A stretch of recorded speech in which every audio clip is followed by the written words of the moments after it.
But when you look at public policy, you should not look at the intentions behind public policy. You should ask, what are the effects of public policy? And you see the effect of the minimum wage if you put yourself in the place of an employer.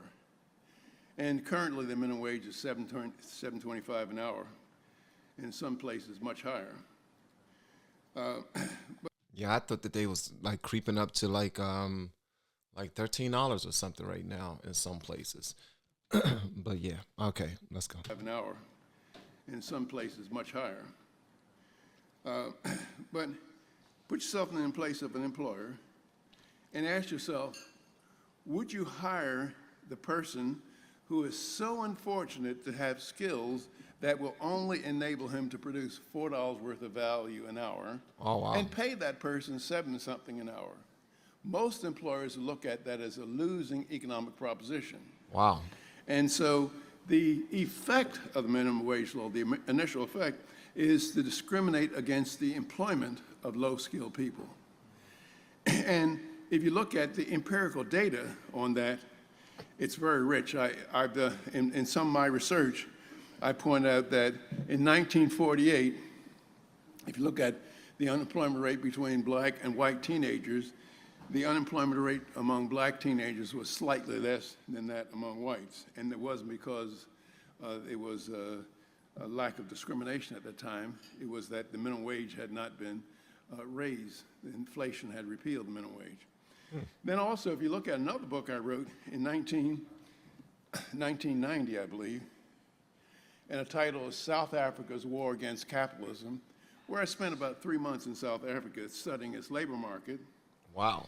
And the major supporters in South Africa for the minimum wage law are racist unions that would never hire a black, that would never admit a black. Wow. And their stated reason was to have the wage high enough that employers would not hire black workers. And give me an example that. Hold on, so they were for minimum wage, but they wanted the wages to be so high that people will not get. That makes sense, because then if the minimum wage is that high, the people who want to qualify for those positions are no longer qualified, because any employer is going to make the decision that if I got to spend this amount of money, then the person that I bring on will have more qualifications met than the person that I would have hired if it was much lower. So not to have to hire anybody who don't have these qualifications, we'll just lift the price up. We'll just lift the cost up. I mean, the minimum wage up. And then next thing you know, the only people that are getting the jobs are people who, yeah, they might be fresh out of school, but they're fresh out of school. Like they have a college degree, they have this and they have that. It won't be the people who don't have either a college degree or experience or anything like that. Wow. Wow. So if they keep on lifting it up, that's going to end up shooting people in the foot who actually need it. Sheesh. Would not hire black workers. And give me an example that in 1972, white construction workers, unskilled construction workers, were making $1.91 an hour. Oh, Lord. And firms are hiring black construction workers to do the same job for 39 cents an hour. Oh, Lord. Sheesh. I'm scoffing at $1.91 an hour, and there's sheesh for 39 cents, and they getting paid what? Oh, wow. So what was the incentive of contractors? Was hire black workers because they were cheaper. And so the unions figured, well, if they can make black workers just as expensive as white workers, they would improve their bargaining position. So the minimum wage law has two dramatic effects. Oh, man. So far as human beings are concerned. It discriminates against low-skilled employment, and it lowers the cost of discrimination. That is, whenever you deny people the right to lower the price for what they sell or raise the price for what they buy, you make the less preferred person worse off. Let me give you another example, just a really quick example. Wow. Is suppose you saw a fat, old, ugly, cigar-smoking man married to a beautiful young lady. What kind of prediction would you make about that man's income? That he got some money. You guess it's pretty high. What is he doing? He's telling the beautiful young lady, look, I can't compete for your hand on the basis of a guy like Williams. So I'm going to... Hey, way to throw yourself in there, big fella. I would have did the same thing. He telling the girl, look, I'm nowhere near as handsome and debonair as Van from LFR Family, but I do have some money. Smellies, thousands, smellies, millions. That was a good one, man. I like that. So I'm going to...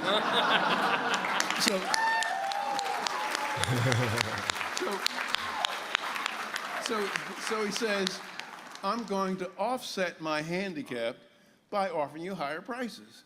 Now, some of you would say, well, is it fair for beautiful young ladies to treat fat, old, ugly, smoking men differently than handsome men? And you say, no, we're going to make a law. And you make a law that beautiful women had to treat fat, old, ugly, cigar-smoking men just like they treat handsome men.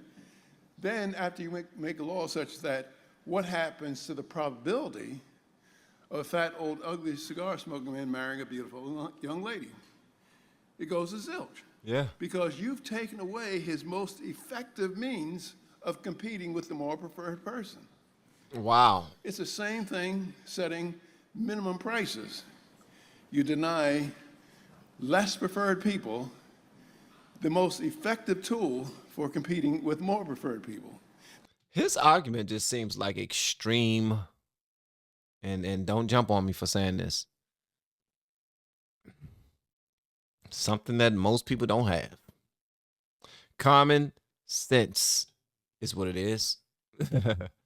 His arguments just sounds like extreme common sense is what he's pushing. He's saying just if you think about this sensibly, this is what will happen. This is what is happening the more these minimum wages go up, because okay, so that's what we doing. Now I can't save a buck off of the people who are less qualified. Now I got to pay them top dollar and they're less qualified. No, I'm going to pay qualified people that money since I got to pay it out anyway. And the people who used to get those opportunities, they can no longer get them. And it's your fault. It's your fault. You try to create something for them. Now it's gone. Because in my mind, based off of my books, based off of what I know about this industry, whatever industry we're in, I'm not paying them because I'm not going to get a good return from my money. Wow. Wow. The most effective tool for competing with more preferred people. That is, just look at filet mignon and chuck steak. How does chuck steak compete with filet mignon? It goes for a lower price. And if you had an equal steak law, then people would buy all filet mignon and chuck steak would sit on the shelves. That's so right. It's a general principle that I like that. I like that. Against less preferred people. I like that, man. I like that. Hey, that was nice. That was really nice. I really enjoyed that steak analogy because he just breaks it down, man. Brass tacks. If you don't understand this, let me give you another example. You don't understand that? Let me give you another example. He gave like 5 different examples. No, he didn't. He probably gave like 3, maybe 4. But they were good examples. So that anybody who's not familiar, like myself, with minimum wage laws and discrimination and whatnot, because I choose to stay, man, it's just so much. I don't want to put certain things on my heart. I mean, I'm at the point right now where I'm putting things on my mind just so I can understand them, but at the end of the day, and teach them to my children, because everything that I'm learning now, I'm taking back to my children. But or to whomever will listen. Hey, did you know? But yeah, that was nice. Walter Williams, RIP to one of the GOATs, extremely intelligent gentleman. I've checked out a couple of his videos so far, and if you haven't seen them, it would it might be a treat if you go check them out. At any event, I would love to hear what you got to say about this video in the comments below. And if you've yet to hit that subscribe button, please make sure you do so on your way out the door. Once again, guys, I'm Van, and now we are all the LFR family, and I look forward to seeing you on the next video and hopefully inside of the Patreon as well. Y'all have been amazing. Love y'all. Bye.